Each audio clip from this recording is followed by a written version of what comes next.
हेल' लोगोफोर गासै नायगिरि बिथांमोननिसिम आंनि अननाय आरो मोजां मोननायखौ नोंथांमोननो जासिहरबाय। लोगोसे नोंथांमोनखौ आंनि इउटिउब चेनेलाव बरायबाय। नोंथांमोननो आं दिनैनि गोनां खबर एबा गोदान खबर लाना फैदों। दिनैनि गासैनि खबरफोरखौ लाना फैदों, नोंथांमोना मोजाङै नायलांबानो जाबाय। नायदो दानिया आं भिडिअखौ जागायनोसै, बारा गोबाव खालामलिया। से नाम्बाराव नाय।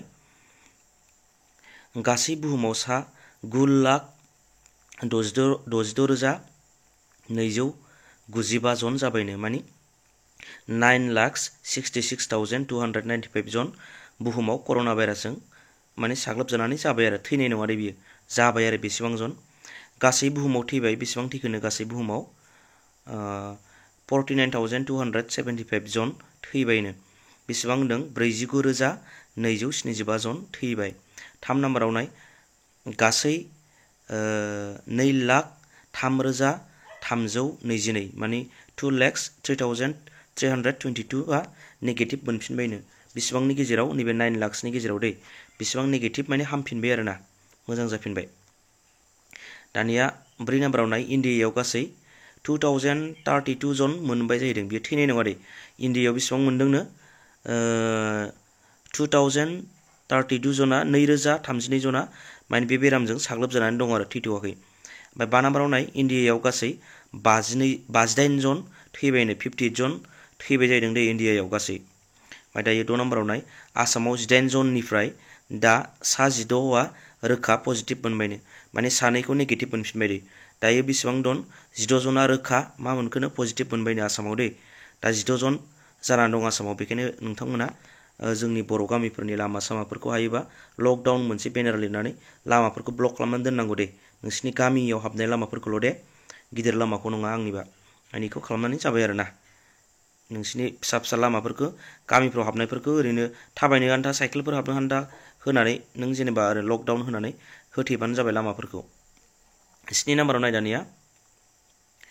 इटालियाव गासै 1,10,514 जाबाय जाहैदों। बे बेरामजों इटालि हादराव बेसेबां जाखोनो? 7 नाम्बाराव नायलाय। 1,10,574 जना बे बेरामजों जादों दे, थैनाय नङा बियो। ओमफ्राय थैनाया गासै सा 13,155 जन थैबायनो इटालियाव दै। 13,155 जन थैबाय आरो। दाना 8 नाम्बाराव नाय। इउ एस ए आव, आमेरिका दे, U S A, United State of America.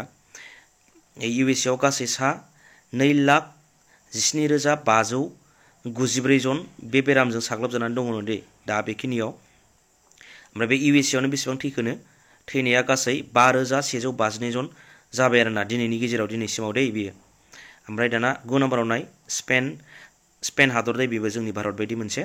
स्पेनाव गासै सा 1,10,238 जन जाबाय आरोना स्पेन हादराव। ओमफ्राय थैनाया नायलाय बेसेबां?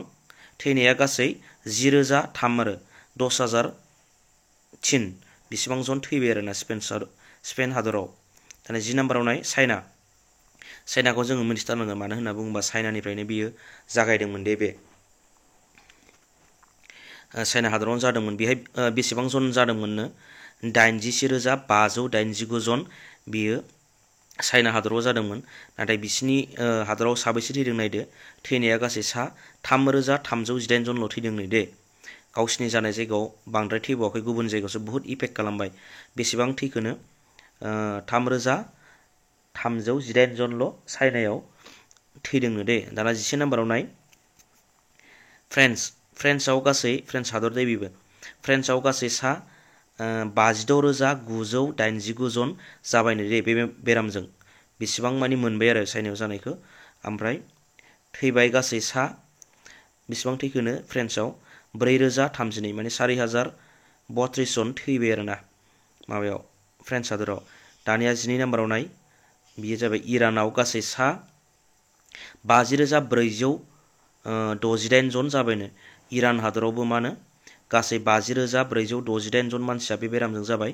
ओमफ्राय थैबाय गासै 3,160 जन थैबायनो, 3,160 जन थैबाय आरोना इरान हादरावबो। दानिया 13 नाम्बाराव नाय। 13 नाम्बाराव इउके आव, माने इउनाइटेड किंडम दे, इंलेन्ड बियो इउकेआ। बेवहाय बेसेबांनो? गासै 33,718 माने 33,718 जन जाबाय जाहैदों इउकेआव ना। ओमफ्राय थैनाया बेसेबां जन थैखोनो बेहाय इउकेआव? गासै थैबाय 2,900 21 माने 2921 जन थैबाय आरोना। ओमफ्राय दानिया नायबावदो 14 नाम्बाराव नेदारलेण्डस दे नेदारलेण्डसआव बेसेबां जानो गासै 14,697 जन जाबाय जाहैदोंना अबहाय नेदारलेण्डआव। ओमफ्राय थैबाय बेसेबां थैखोनो बाहाय 1,339 जन थैबायनो दे नेदारलेण्डसआव माने 1,339 जन थैबाय आरो। दानिया 15 नाम्बाराव नायदो बेलजियामाव गासै बेसेबां जादोंनो 15,348 15,348 जन जाबाय आरोना बेहाय बेलजियामाव। ओमफ्राय थैबाय गासै 1,011 जन आरोना 1,011 जन मानसिया थैबाय आरोना बेलजियामाव। दाना 16 नाम्बाराव नाय